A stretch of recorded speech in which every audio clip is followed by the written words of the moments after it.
Welcome back to Dallas. Today is day 11 of our 12 Days of Giving campaign, and we are thrilled to show you one of the latest additions to our Maher Athletics Center.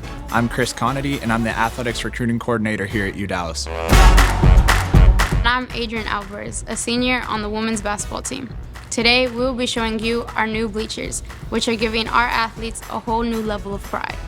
These new bleachers match our school colors, brighten up the court, and add a professional, welcoming feel to the Athletic Center. For us athletes, seeing this space upgraded gives us a sense of pride and motivation. It's a symbol of how our athletics program is growing and where it's headed. The updated seating also positions Dallas to host more SCAC conference tournaments and potentially national tournaments, which is huge. This means more visibility, more publicity, and more funding opportunities for Dallas and our athletics department.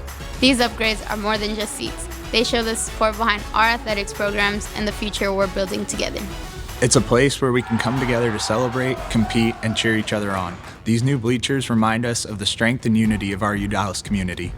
As we approach the end of our 12 Days of Giving, consider making a year-end gift to Dallas to help our university continue growing and thriving. Your support enhances every part of campus, from academics to athletics, giving us places where we can be proud to compete and represent Dallas. Thank you for being part of our journey. With your help, we're building an even brighter future for the next generation of Crusaders.